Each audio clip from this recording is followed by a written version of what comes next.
Hello guys, स्वागत है आप सभी का ज्ञानशाला में। और आप सभी को गुड इवनिंग। आई होप सभी लोग अच्छे होंगे, ऐसी मैं आशा करता हूं। और आप सभी लोगों ने, आई होप ये भी आशा करता हूं कि सभी ने पेट के फॉर्म अप्लाई कर दिए होंगे। यहाँ पर आपका जो स्टार्ट होने वाला है वो पेट से रिलेटेड है।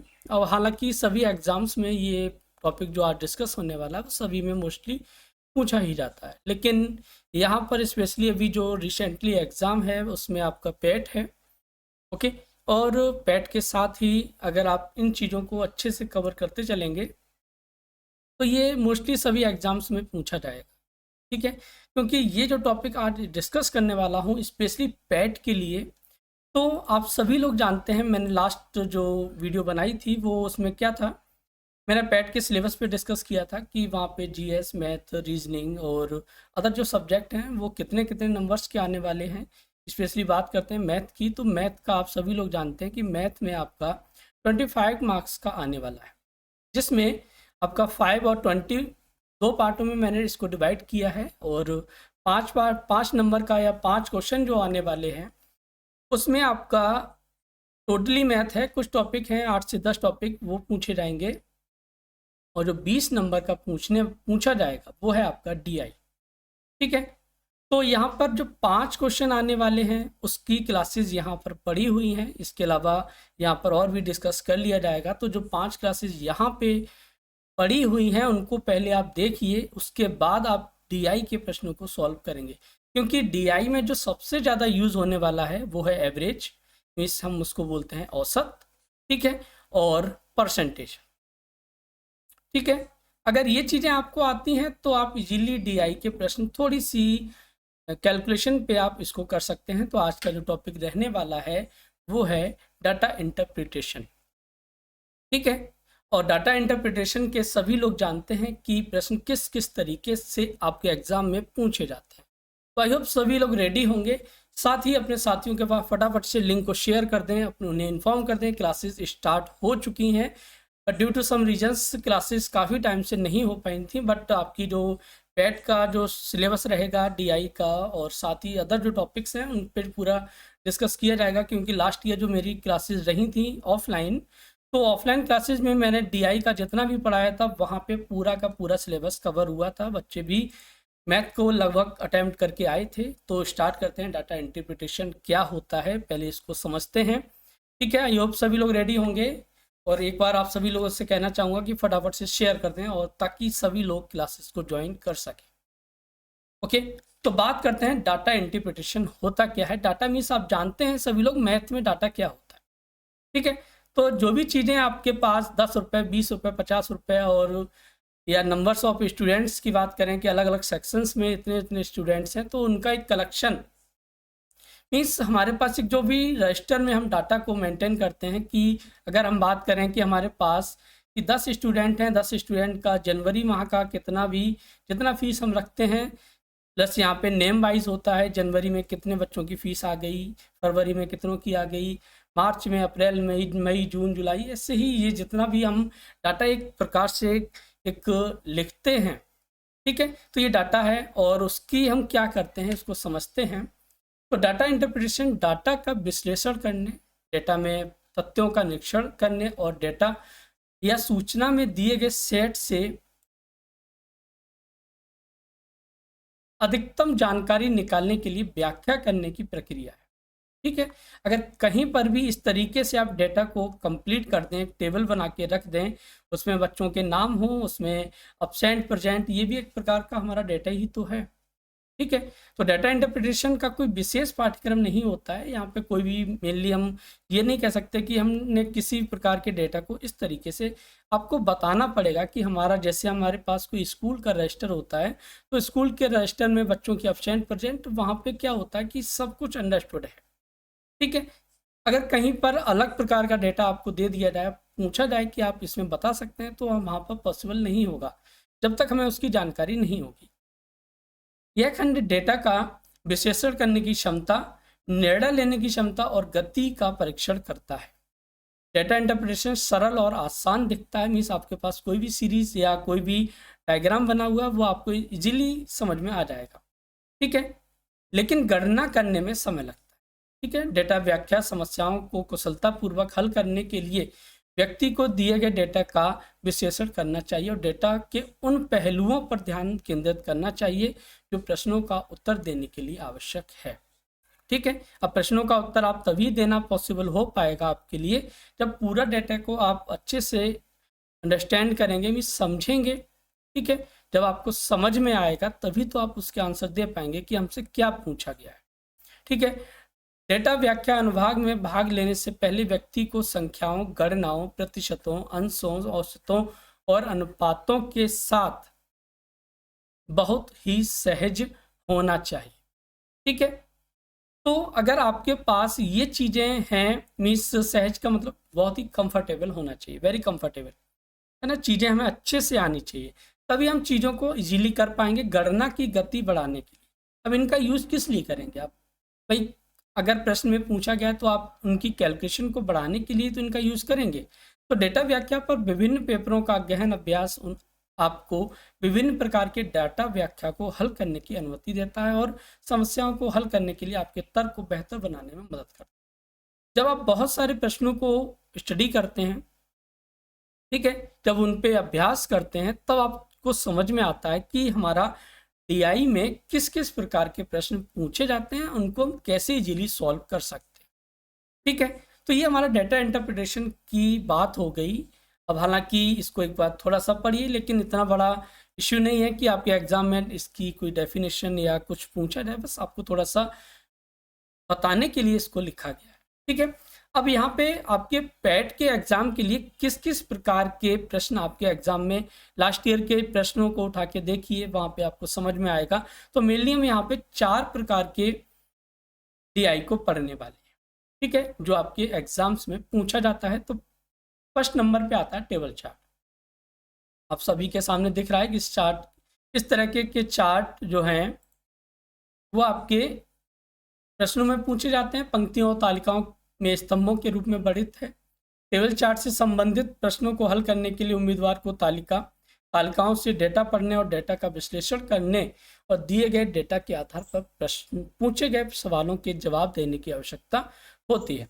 तो आपने देखा कि हमारे पास कुछ इस तरीके के प्रश्न आते हैं जिसमें कुछ रो होती हैं, कुछ कॉलम्स होते हैं। ठीक है। तो आपने देखा कि 2004-2014 में कुछ प्रोडक्शन हुआ है मिलियन किलोग्राम में, कुछ एक्सपोर्ट हुआ है और पर कैपिटल कितना हमने यूज़ किया है। ठीक है। 2014 का हो गया कि हमारे पास इतना प्रोडक्शन हुआ है, इतना एक्सपोर्ट हुआ है, इतना हमारा पर किलोग्राम के हिसाब से। ठीक है। 2015, 16, 17 कुछ हमारे इस तरीके के प्रश्न हमारे पूछे जाते हैं फर्स्ट टाइप में। सेकंड टाइप में क्या पूछा जाता है? सेकंड टाइप में हमारा कुछ सर्किल टाइप में होता है। ठीक है। अब एक सर्किल टाइप में हमारे प्रश्न पूछे जाते हैं, तो इसमें हम क्या है कि इसको हम बोलते हैं पाई चार्ट, या इसको हम बोल सकते हैं सर्कल चार्ट। ठीक है। एक गोलाकार सांख्यिकी ग्राफिक है जिसे संख्यात्मक अनुपात को दर्शाने के लिए स्लाइस में विभाजित किया जाता है। मीन्स एक सर्कल को हमने क्या किया, छोटे छोटे पार्टों में इसको हमने डिवाइड कर लिया। जैसे यहाँ पे ये 5%, अब पूरा जो सर्कल होता है वहाँ पे हमारा, अगर हम पूरे कोण की बात करें तो ये 360 होता है। पूरा सर्कल का जितना भी कोण होगा वो 360 होता है। ठीक है। पाई चार्ट में प्रत्येक स्लाइस की चाप की लंबाई और परिणाम स्वरूप इसका केंद्रीय कोण और क्षेत्रफल उस मात्रा के समानुपाती होता है जो वह दर्शाती है। तो इसके बारे में थोड़ा सा डिस्कस करेंगे जब प्रश्नों पे इनकी बात करेंगे। तो यहाँ पे कभी कभी प्रश्न क्या होता है, 2 तरीके से पूछा जाता है कि अगर हम यहाँ पे बात करें कि परसेंटेज दिया गया, total revenue of the shop in the month ₹3,20,000। ठीक है। यहाँ पे 5%, 15%, 28.7%, 20%, 12.80% और 18.50 और ये 5%। ये सभी को इंडिकेट कर रहा है कि जो ब्लू वाला सर्किल है वो एलईडी को रिप्रेजेंट कर रहा है, ये 18.5%। रेड वाला रेफ्रिजरेटर को 28.70 और ये वाला आपका केबल को, लैपटॉप को येलो वाला है, मोबाइल को ये वाला सर्किल हो जाएगा। ठीक है, ये वाला। ठीक है। एलईडी को ये वाला है और ग्रीन वाला जो है वो कैलकुलेटर को यूज कर रहा है और ये वाला जो सर्किल है ग्रे कलर का, ये आपका केबल को रिप्रेजेंट कर रहा है। कभी कभी प्रश्न हमारे पूछे जाते हैं कि वहां पर कुछ डिग्री में होता है, जैसे यहाँ पे परसेंटेज में दर्शाया गया है, तो इसका मीन्स क्या है? देखिए 33,20,000 का 20% किस पे, केबल पे खर्च किया गया है। येलो वाले पार्ट की बात करें तो 3,20,000 में से 12.80% किस पे, लैपटॉप पे खर्च किया गया है, तो वहां पे हम इजीली फाइंड आउट कर सकते हैं। लेकिन जब डिग्री में आता है प्रश्न, कि अगर हमारा इस तरीके से कुछ प्रश्न आ जाए, ठीक है, तो यहाँ पे अगर हम इसको कहें कि ये आपका 30 डिग्री है, ठीक है, तो 30 डिग्री का मीन्स ये हुआ कि हमारा टोटल में से कितना पार्ट जो है, टोटल कितना होता है एंगल, तो हमारा 360 होता है। तो 360 में से 30 डिग्री जो है वो किसको रिप्रेजेंट कर रहा है, किसी अदर पार्ट को हो जाएगा, 60% किसी को और 90% किसी और को। तो इस टाइप के प्रश्न भी आपके पैट के एग्जाम में पूछे जाते हैं। बात करते हैं थर्ड टाइप पे, जो हमारा आता है बार चार्ट, ठीक है, मीन्स जिसको हम बोल देते हैं बार ग्राफ, ठीक है। तो एक बार ग्राफ या बार चार्ट आयताकार सलाखों के साथ स्पष्ट डेटा को प्रदर्शित करता है। आप सभी के सामने दिख रहा होगा कि हमारा जो बार ग्राफ है वो क्या होता है, कुछ लाइंस होती हैं, कुछ बिल्डिंग्स नुमा होता है, ठीक है। कुछ बच्चे इसको बोलते हैं कि सर यहाँ पे तो बहुत सारी बिल्डिंगें खड़ी हुई हैं, ठीक है, तो कह सकते हैं डजेंट मैटर कि आपकी कुछ बिल्डिंग्स हैं, ये B1 है, ये B2 है, V3 है, V4, V5, 6, ठीक है। ये आपका डाटा है 2020 और 2021 का। तो ब्लू जो बिल्डिंग है वो 2000 को रिप्रेजेंट कर रहा है, रेड वाली जो है वो 2001 को, ठीक है। अब इसमें क्या क्या प्रश्न पूछे जाते हैं वो बात की बात है। पहले इनके टाइप्स की बात करते हैं कि हमारे कितने टाइप के प्रश्न आपके DI में पूछे जाते हैं, ठीक है। तो इन बार ग्राफ की ऊंचाई और लंबाई इनके द्वारा प्रदर्शित डेटा के मूल्यों का के अनुपातिक होती है, ठीक है। ये जो भी आपका दिया गया है, ये 80 है, ये 105 है, तो आपके जो भी पूरा डाटा होगा उसके हिसाब से दिया जाता है। बार ग्राफ दो प्रकार के होते हैं, जिन्हें क्षैतिज बार ग्राफ या लंबवत बार ग्राफ भी कहा जाता है, ठीक है। अब यहाँ पे क्या है, ये सभी परपेंडिकुलर में वर्टिकल हैं, लंबवत मिस, ठीक है, और कुछ हमारी हॉरिजेंटल होते हैं। तो इसके बारे में भी बात करेंगे, प्रश्नों के किस तरीके के प्रश्न आपके एग्जाम में बनते हैं, और वहां पे चीजों को आसानी से समझने का प्रयास करेंगे, ठीक है। फोर्थ आता है आपका लाइन चार्ट, जिसको हम बोलते हैं ग्राफ। तो ग्राफ तो हालांकि सभी है, अब वो ग्राफ की बात करें पर्टिकुलर, तो आप छोटे से पढ़ते हुए आ रहे हैं, ठीक है। एक हमारा कुछ ग्राफ होता था, यहाँ पे छोटी छोटी लाइनें होती थी, बहुत ही छोटी छोटी, ठीक है। इस तरीके का हमारा हम ग्राफ पेपर पे कुछ डायग्राम बनाया करते थे, कुछ लाइंस ड्रॉ किया करते थे, ठीक है। तो इस लाइंस का जो मीन्स एक जो सर्किल होता था ये वाला और ये वाला, यह सभी जो पॉइंट होते थे वो क्या होते थे, इक्वल होते। मीन जो सर्किल का जो एरिया होता था वो सभी मीन्स सभी आपका जो एरिया है इसका मान लेते हैं, या कहीं पर भी किसी भी पॉइंट पे बात करें तो ये सभी कैसे होते थे, इक्वल होते, ठीक है। हम कुछ लाइंस को पॉइंट हमारे दिए जाते थे, कोई इक्वेशन दे दी, ठीक है, उस तरीके से हम डेटा को कंप्लीट करते थे। कुछ हमारी लाइंस इस तरीके से हमारी बन के आती थी, ठीक है। तो यहाँ पर हमारा लाइन ग्राफ पे भी प्रश्न पूछे जाते हैं, ओके। तो यहाँ पे क्या है, देखिए यहाँ पे 3 प्रकार के 2014, 2015, 2016।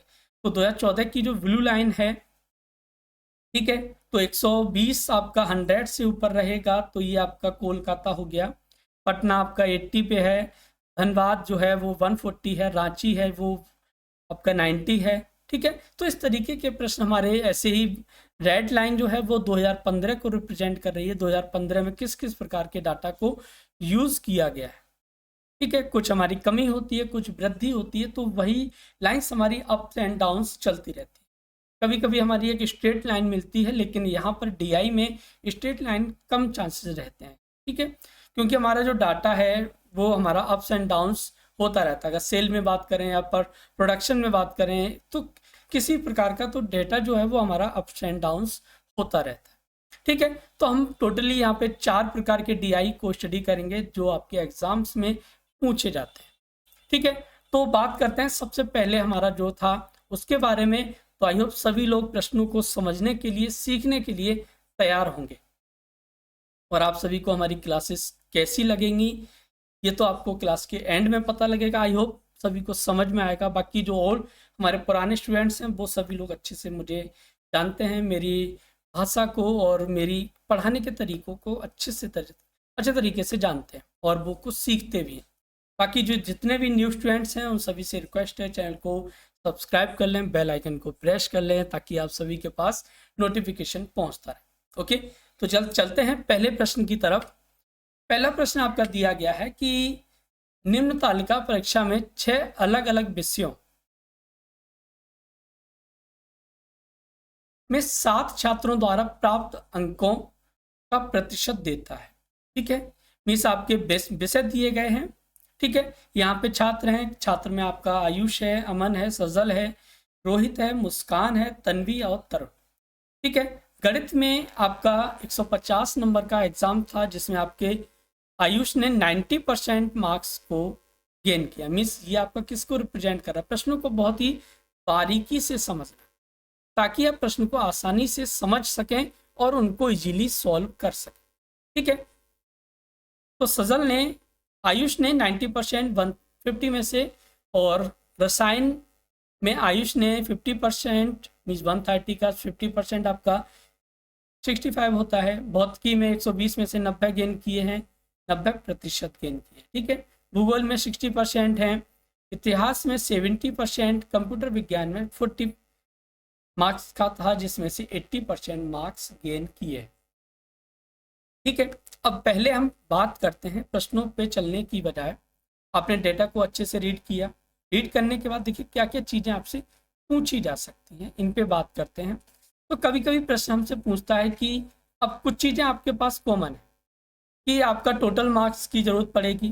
अगर हमसे प्रश्न में पूछ लिया जाता है कि आयुष ने कितने मार्क्स गेन किए, ठीक है, तो आपको क्या करना चाहिए भाई, आपके पास टोटल मार्क्स होने चाहिए। ठीक है, कि हमारा जो एग्ज़ाम था वो टोटल कितने मार्क्स का था। ठीक है, सबसे पहली चीज़ ये आपके पास होनी चाहिए। सेकंड कि किसने कितने प्रतिशत, अब ये आपको सभी का नहीं निकालना, ये उनका निकालना है जिनके बारे में प्रश्न में बात की गई। ठीक है, तो बात करते हैं आगे, एक प्रश्न को देखते हैं तब आपको अच्छे से समझ में आएगा कि हमारा एक्चुअल में किस पे बात की गई। तो प्रश्न है आपका पहला ये, भौतिकी के सभी 7 छात्रों द्वारा प्राप्त औसत अंक क्या है। ठीक है, कब तक? दशमलव के 2 अंक तक हमें निकाला। What is the average marks obtain bye all the 7 student of physics. ठीक है, 77.26, 89.14, 91.37 और 96.1। ठीक है, तो सबसे पहले आपने देखा प्रश्न की हमसे पूछा क्या गया है, औसत अंक। मीन्स आपको एवरेज की नॉलेज होनी चाहिए।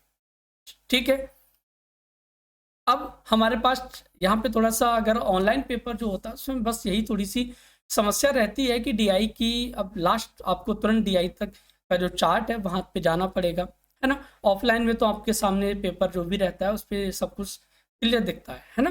तो चलते हैं, आपका यहाँ पे चार्ट टेबल क्या है, ये है। ठीक है, तो यहाँ पे क्या है, भौतिकी मीन्स आपका रसायन विज्ञान कहाँ रहा, ये रहा। रसायन विज्ञान का पेपर कितने का था, 120 मार्क्स का था। ठीक है, अब 120 मार्क्स का था, ये रहा।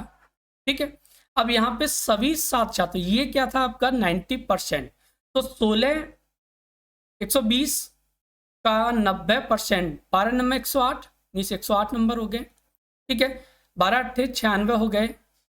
और क्योंकि आपको कैसे निकालना पड़ेगा, आपको ऐसे ही भाई नॉर्मल तरीके से निकालेंगे कि आप इस तरीके से सभी का परसेंटेज निकाल सकते हैं। अदरवाइज आपको क्या करना, आपने देखा कि टोटल हमारा कितना है, 120 नंबर का है, इन सभी को हमने ऐड किया। ठीक है, तो ऐड करने पे हमें इसका टोटल कितना मिलेगा, 5 5 10 10 का 0 हो गया। ठीक है, 9 9 18 18 और 7 हो गए आपके 25 25 और 8 33 33 और 8 41 41 और 6 47 और 47 और 5 52। मीन्स टोटल परसेंटेज कितना हो गया, 520%। ठीक है, तो 520% हो गया किसका, 120 का। तो 520 इंटू 120 बटे परसेंटेज है तो आपको 100 करना पड़ेगा। 100 किया तो ये आपको कितना मिलेगा, 0 से ये 0, 12 दूनी 24 हो गया, ठीक है, 12 पंजे 60 और 2 62 हो गया। मीन्स टोटल जो सभी छात्रों का निकल के आएगा वो क्या हो जाएगा, 624 मार्क्स हो जाएंगे, ठीक है। या फिर आप यहाँ से निकाल सकते हैं, 12 सत्ते 84 हो गया, 12 अट्ठे 96 हो गया, ठीक है, 12 पंजे 60 और 12 अट्ठे 96, 96 102 हो जाएगा। इस तरीके से आप निकाल सकते हैं, ठीक है।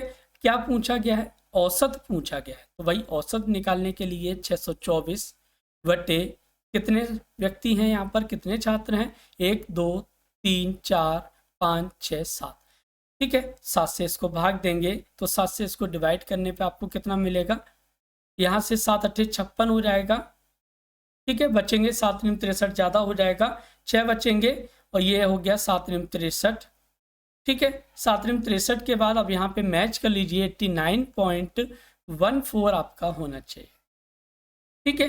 तो सभी छात्रों द्वारा फिजिक्स में जो टोटल औसत मार्क्स थे वो 89.14 थे, ठीक है। दोबारा समझिए, देखिए करने के दो तरीके हैं। जब भी आपसे परसेंटेज दिया जाए, या तो आप भाई यहाँ पर कि 120 का 90% आयुष ने प्राप्त किया, ठीक है, मीन्स 108 नंबर प्राप्त किए होंगे। इसी तरीके से अमन ने 96, सजल ने 84, रोहित ने 96 हो जाएगा, मुस्कान ने 102। या फिर आप एक काम कर सकते हैं, प्रश्न को करने के लिए आपने देखा कि सभी का जो टोटल परसेंटेज था उन सभी को ऐड किया, ठीक है। तो ऐड करने पे हमारा कितना आया, टोटल 520% आ गया।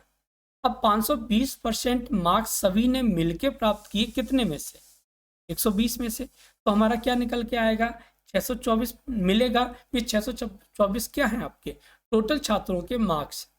हमसे पूछा है औसत, तो औसत हमेशा क्या करते हैं, टोटल नंबर ऑफ स्टूडेंट से भाग कर देते हैं। तो हमारा जब टोटल डिवाइड किया हमने 7 से, तो 89.514% अंक उसने सभी छात्रों ने औसतन प्राप्त किए। ओके, नेक्स्ट क्वेश्चन है कि सभी विषयों में 60% और उससे अधिक अंक प्राप्त करने वाले छात्रों की संख्या क्या है। What is the number of students who got 60% and above marks in all the subjects? इस कितने स्टूडेंट ऐसे हैं जिन्होंने सभी विषयों में 60% से या 60% से अधिक मार्क्स गेन की है, 1 2 या 3। तो बात करते हैं टेबल की, ठीक है। तो ये रही आपकी टेबल। यहाँ पूछा है कि सभी विषयों में, मतलब ओवरऑल जितने भी सब्जेक्ट हैं उन सभी विषयों में किस स्टूडेंट ने 60% या उससे अधिक मार्क्स प्राप्त किए सभी में, ठीक है। तो पहले स्टूडेंट की बात करते हैं आयुष की, तो आयुष ने 90%, 50% मीन्स 60% या एबव होना चाहिए, तो आयुष तो नहीं होगा। सेकेंड अमन 100%, 80%, 80%, 40% मीन्स ये भी नहीं होगा। सजल की बात करें तो 90%, 60, 70, 70, 90 और 70 इस सजल हो सकता है। सेकंड आपका कोई ऐसा स्टूडेंट जिसने 60% या उससे कम मार्क्स प्राप्त किए, मिस रोहित ने भी सभी में 60 या उससे एवं प्राप्त किए हैं। मुस्कान की बात करते हैं 80%, 65, 85, 95, 50 ये गलत हो गया। तन्वी की बात करते हैं 70, 75, 65, 85, 40 ये भी गलत हो गया। और तरुण भी गलत हो गया क्योंकि यहाँ पर भी 35%।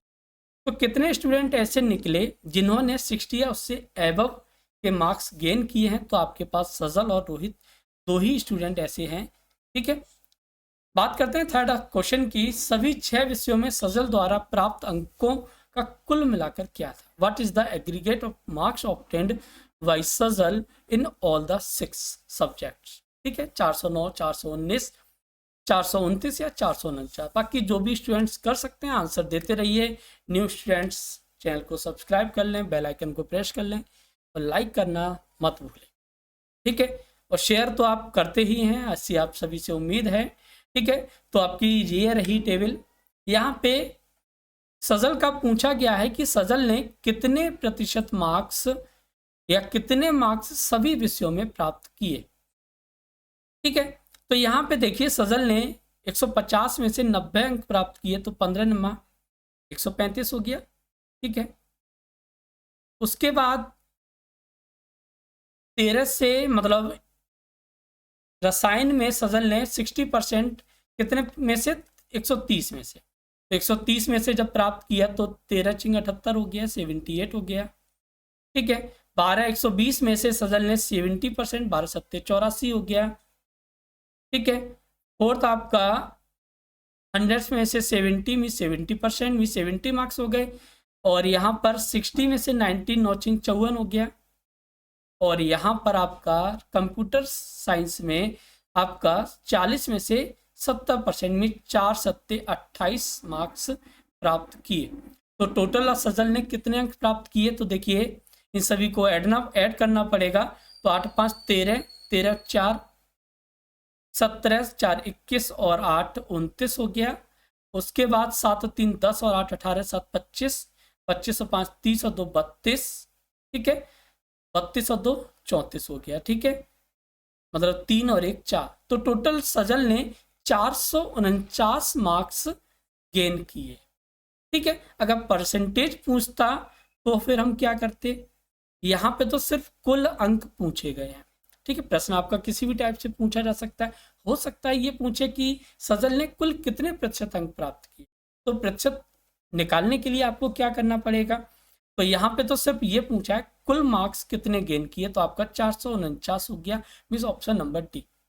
ठीक है, अगर यहाँ पर प्रतिशत पूछता तो फिर आप क्या करते, आप अपनी हाई स्कूल या इंटर या किसी भी ईयर की मार्कशीट के नंबर को परसेंटेज में चेंज करने के लिए क्या करते हैं भाई, आप यही तो करते हैं कि आपने सभी अंकों को जोड़ा और जोड़ने के बाद कितने टोटल मार्क्स थे उससे डिवाइड कर दिया।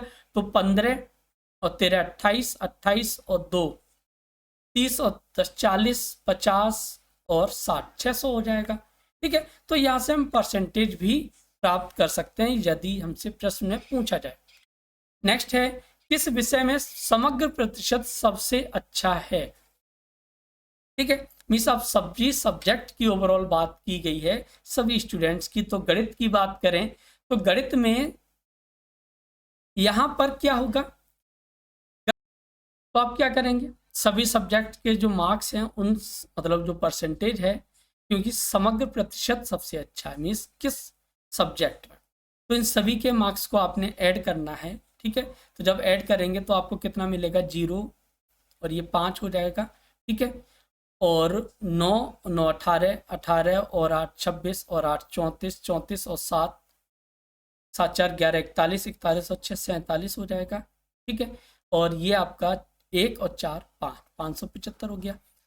ठीक है, सबसे अच्छा है निकालने के लिए आपको क्या करना पड़ेगा, 7 से इसको भाग करना पड़ेगा। तो जब इसको 7 से डिवाइड करेंगे तो आपको कितना मिलेगा, ये 7 8 56 मीन्स 56 हो गया, 7 दूनी 14 और ये आपका 14 हो जाएगा। ठीक है, तो गणित का जो औसत है वो 82.14 है। केमिस्ट्री की बात करें तो 50 और 8 130, 130 और 60 हो जाएगा 190, 190 और 60 आपका हो जाएगा 190 और 60 250, 250 320, 320 420, 410 हो जाएगा। 410 को आप 7 से डिवाइड करेंगे तो आपका लगभग आपका 742 60% अप्रॉक्स में निकाल लीजिए, ताकि आपकी जो कैलकुलेशन है वो ज़्यादा ना बढ़े। ठीक है, तो 60% हो गया, इसका कितना 82.514 है। 9 8 17 17 और 7 24, 24 और 8 32, 32 और 8 आपका 40 हो जाएगा। 40 और 7 हो जाएगा आपका 47, 47 और 7 5 आपका 52 हो जाएगा। 52 का मतलब 7 से डिवाइड करेंगे, 7 निम्न 63 तो 7 8 56, तो ये आपका 75 के समथिंग रहना चाहिए। ठीक है, इसके बाद यहाँ पे क्योंकि सभी का एवरेज औसत पूछा गया है कि किस में सबसे अच्छा है। ठीक है, तो यहाँ से आपने देखा 6 4 10 और 7 17 17 और 8 25 25 और 9 आपका हो जाएगा 34, 34 और 9 आपका 9 34 और 9 कितने हो जाएंगे 41, 41 और 7 आपका 48। ठीक है, लगभग 49 हो जाएगा। 490 7 से डिवाइड करेंगे तो 70% हो जाएगा। ठीक है। ऐसे ही यहाँ पर जब निकालेंगे इसका एवरेज तो ये भी आपका 67 पॉइंट कुछ आएगा। ओके, और यहाँ पर जब इसका निकालेंगे तो ये आपका निकल के आएगा 73। अब किसमें एवरेज सबसे अच्छा है? तो आपका देखिए 82.14 किसका है? गणित का। तो गणित का जो एवरेज परसेंटेज है वो सबसे अच्छा है, तो ऑप्शन नंबर ए आपका बिल्कुल सही हो जाएगा। नेक्स्ट क्वेश्चन की बात करते हैं कि तरुण का समग्र प्रतिशत क्या है। ठीक है, what is the overall percentage of समग्र। तो यहाँ पे जब एवरेज हमसे प्रतिशत पूछा गया है तो आप क्या करेंगे, देखिए 5 की बात करते हैं। और आप सभी लोग जानते हैं कि आपके एग्जाम में लगभग डीआई के एक टाइप पे 5 प्रकार के प्रश्न बनते हैं। ठीक है, और 5 ही प्रश्न आते हैं आपके एक डीआई पर। उसके बाद प्रश्न नंबर 5 है कि तरुण का समग्र प्रतिशत क्या है, what is the overall percentage of Tarun. ठीक है, तो यहाँ पे टेबल की आपकी बात करते हैं तो आपका टेबल दिया गया है।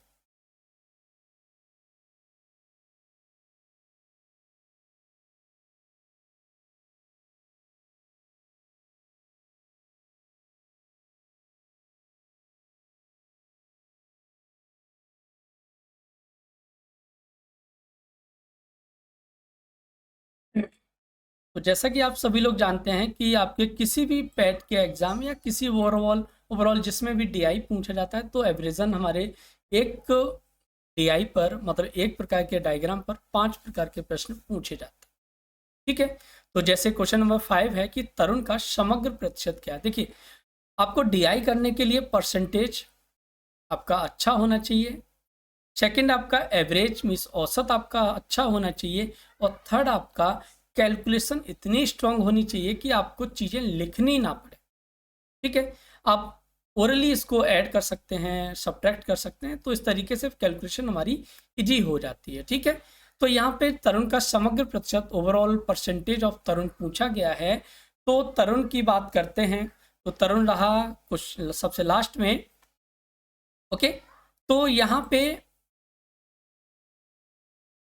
बाकी जो भी स्टूडेंट्स कर सकते हैं उनको प्रश्नों को करने का प्रयास जरूर करें। आप सभी के सामने स्क्रीन पर क्वेश्चन दिया गया है, आप लोग चीज़ों को इजीली ऐड सब्ट्रैक्ट कर सकते हैं, उसको कमेंट सेक्शन में ज़रूर बताया करें ताकि आप चीज़ों को ये भी आपको आइडिया लगेगा कि क्या मैंने ओरली प्रश्न को जो सॉल्व करने का प्रयास किया है क्या वो सही था या गलत था।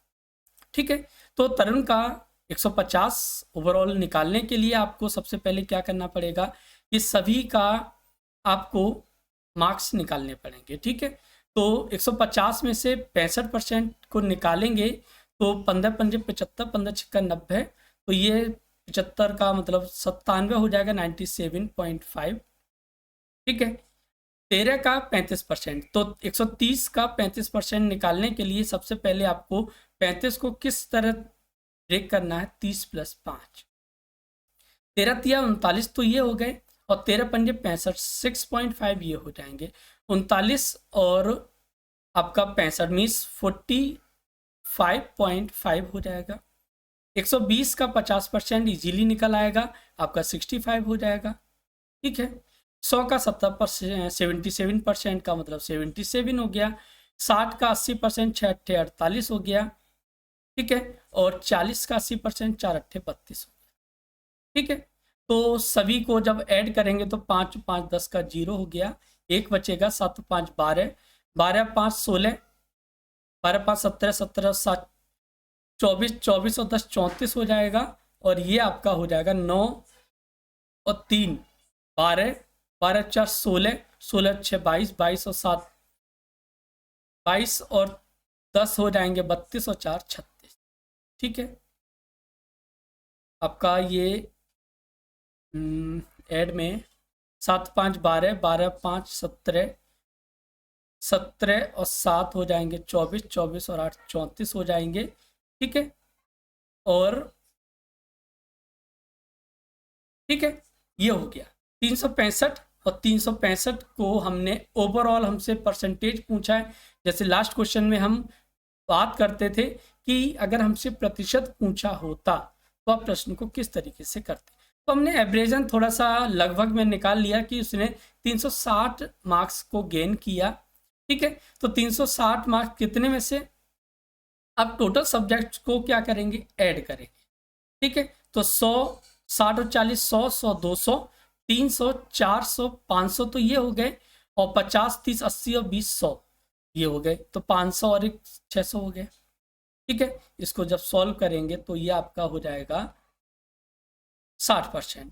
तो तरुण का जो एग्रीगेट था ओवरऑल, वो 60% मार्क्स उसने अपने एग्जाम में प्राप्त किए।